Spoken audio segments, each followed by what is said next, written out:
ધોરણ 7ની અંદર English ગ્રામરમાં 4th નંબરનું જે ચેપ્ટર છે પેરેગ્રાફ રાઇટિંગ એ આપણે લઈશું.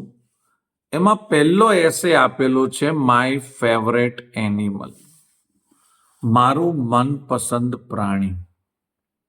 આમ તો દરેકનું મનપસંદ પ્રાણી અલગ જ છે અને અલગ જ હોય, પણ અહીંયા માય ફેવરેટ એનિમલમાં લાયન વિશે આપણને વાત કરી છે, તો આપણે લાયન વિશે આપણે સમજવાનું છે. પહેલું સેન્ટેન્સ છે the lion is my favourite animal. આ સેન્ટેન્સ બધામાં કોમન હોય. તમને ડોગ ફેવરેટ હોય તો તમારે અહીંયા ખાલી ડોગ જ લખવાનું છે, the dog is my favourite animal. તમને ટાઈગર પસંદ હોય તો લખવાનું the tiger is my favourite animal. તમને ગોટ પસંદ હોય તો તમારે લખવાનું the goat is my favourite animal. પહેલી લાઈન બધામાં સેમ છે. ધ લાયન એટલે સી, માય એટલે મારું, ફેવરેટ એટલે મનપસંદ, એનિમલ એટલે પ્રાણી અને ઇઝ એટલે છે. હવે આ વાક્યને આપણે ગોઠવવાનું. સી મારું મનગમતું પ્રાણી છે. આમ તો સાહેબ મનગમતું પ્રાણી છે, પાલતું પ્રાણી નથી. સિંહ તો કેવું છે, જંગલી પ્રાણી છે. એટલા માટે ચોખવટ કરી દીધી અહીંયા. It is A wild animal. પ્રાણીઓ માટે ઇટ જ વપરાય. ઇટ ઇઝ તે છે, વાઇલ્ડ એનિમલ જંગલી જાનવર. તે જંગલી જાનવર છે. It lives in the forest.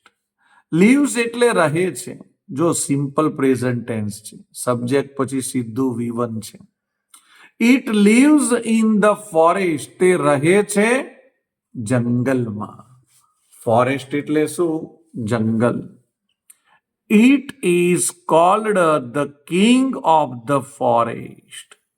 It is cold, cold એટલે તેને કહેવામાં આવે છે, કિંગ એટલે રાજા, ઓફ ધ ફોરેસ્ટ, ફોરેસ્ટ એટલે જંગલ અને ઓફ એટલે નો, તેને જંગલનો રાજા કહેવામાં આવે છે.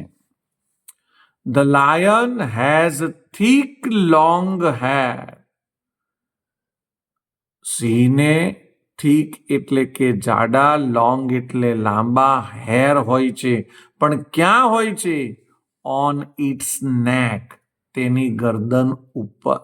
ઓન એટલે ઉપર. It is called a mane. ઈ સાહેબ જે વાડ છે ને ગળાની ઉપર, એને શું કહેવામાં આવે છે? એની mane. The lion has sharp teeth and claws. Teeth એટલે દાંત અને શાર્પ ટીથ એટલે કે અણીદાર દાંત અને ક્લેવ્સ એટલે કે પંજા. એને આપણે ક્લોઝ પણ બોલી શકીએ. સિંહને અણીદાર દાંત અને પંજા હોય છે. પંજામાં નખ પણ કેવા હોય છે? શાર્પ જ હોય છે, અણીવાળા હોય છે. The lion is A very strong animal. Lion strong animal એટલે અહીંયા સ્ટ્રોંગ નો મતલબ મજબૂત નથી લેવાનું. અહીંયા એવું કહેવાનું છે કે લાયન એ તાકતવર પ્રાણી છે. અને સાહેબ તાકતવર પ્રાણી હોય તો જ એ જંગલનો રાજા હોય ને. ઇટ રોવાર્સ. રોર્સ એટલે કે દહાડવું. રોર એટલે દહાડવું. સિંહ જે રાડ પાડે, ત્રાડ પાડે, આમ તો સિંહની રાડ શબ્દ ના કહેવાય, ત્રાડ શબ્દ કહેવાય. એને રોર્સ કહેવાય. ઇટ રોર્સ. ઇટ લીવ્સ ઇન એ ડેન. ડેન એટલે કે ગુફા. તે ગુફામાં રહે છે. The female lion. Female lion એટલે કે લાયન જે છે ને એમાં પણ મેલ અને ફિમેલ હોય, એટલે આપણે એને કહીશું ફિમેલ લાયનને સિંહણ. The female lion is called a lioness. Female લાયનને લાયનેસ કહેવાય અને મેન લાયનને લાયન કહેવાય. The baby lion is called a cub. Baby lion એટલે લાયનનો જે બેબી છે એને કપ કહેવાય. તો જો તમને ખબર પડી ગઈ, મેન અને મેલ અને ફિમેલ બે હોય લાયનમાં. મેલ હોય એને લાયન કહેવાય, ફિમેલ હોય એને લાયનેસ કહેવાય, અને એનો જે બેબી હોય લાયનનો એને કબ કહેવાય. તો સરસ મજાનો આપણે આ એસે જોયો, માય ફેવરેટ એનિમલ. આખો એસે ફરી એકવાર હું રીડ કરીશ, તમારે ધ્યાન રાખવાનું છે. The lion is my favorite animal. It is a wild animal. It lives in the forest. It is called the king of the forest. The lion has thick long hair on its neck. It is called man. The lion has sharp teeth and claws. The lion is a very strong animal. It roars. It lives in a den. The female lion is called a lioness. The baby lion is called a cub. હવે આપણે લઈશું એક બીજો એસે, અને બીજો એસે છે my favourite bird. આમ તો સાહેબ બધાના ફેવરેટ બર્ડ અલગ અલગ હોય, પણ અહીંયા આપણું નેશનલ બર્ડનું નામ લીધું છે peacock. The peacock is my favourite bird. જો મેં તમને આગળ જ કીધું હતું, આગળ એવું હતું the lion is my favourite animal, અહીંયા એવું છે the peacock is my favourite bird. Essay છે ને એને આપણે પાકા નથી કરવાના, સમજવાના છે, અને સમજીને પછી આપણે સેન્ટેન્સ બનાવીને લખવાના છે. The peacock is my favourite bird. મોર મારું મનગમતું પક્ષી છે. It is our national bird. તે આપણું રાષ્ટ્રીય પક્ષી છે. The peacock is a big and beautiful bird. Peacock કઈ નાનું નથી, હા. પીકોક એટલે કે મોર, એ મોટું અને સુંદર પક્ષી છે. It is deep blue in colour. એનો કલર કેવો છે? Deep blue. ડીપ બ્લુ એટલે વધારે પડતો વાદળી. It has a long thin નેક.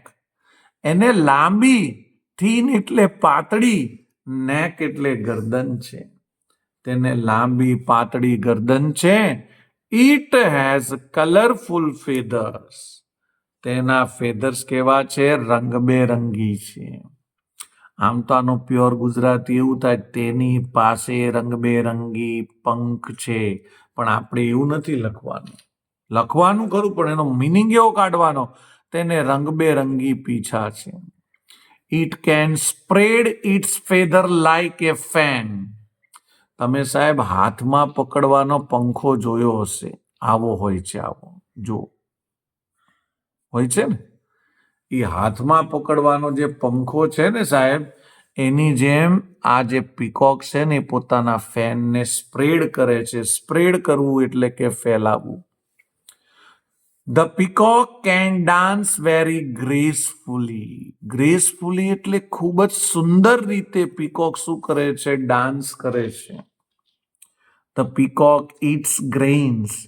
પીકોક એટલે મોર, ગ્રેઇન્સ ખાય છે, અનાજ ખાય છે. And worms. વોર્મ્સ એટલે કે જમીન પર રેંગતા ચાલતા કીડા મકોડા ખાય છે. The female peacock is called એ પીહેન. જે ફિમેલ પીકોક છે એને શું કહેવામાં આવે છે? પીહેન કહેવામાં આવે છે. તમારી ઇન્ફોર્મેશન માટે કહી દઉં, દરેક બર્ડ્સ હોય કે એનિમલ હોય એમાં મેલ ફિમેલ હોય જ. અહીંયા સાહેબ મેલ જે છે એ પીકોક છે, અને ફિમેલ જે છે એ પીહેન છે. અને આ જે ફિમેલ પીહેન છે ને એના પંખ હોતા નથી. તો ફરી એકવાર હું આ એસે રીડ કરું છું, તમે ધ્યાન રાખજો. The peacock is my favorite bird. It is our national bird. The peacock is a big and beautiful bird. It is deep blue in color. It has a long, thin neck. It has colorful feathers. It can spread its feathers like a fan. The peacock can dance very gracefully. The peacock eats grains and worms. The female peacock is called a peahen. તો આજે આપણે આ paragraph રાઇટિંગમાં 2 એસે જોયા છે પહેલા ભાગમાં. કાલે બીજા ભાગમાં બીજા 2 એસે જોઈશું. બાય, જય શ્રી કૃષ્ણ.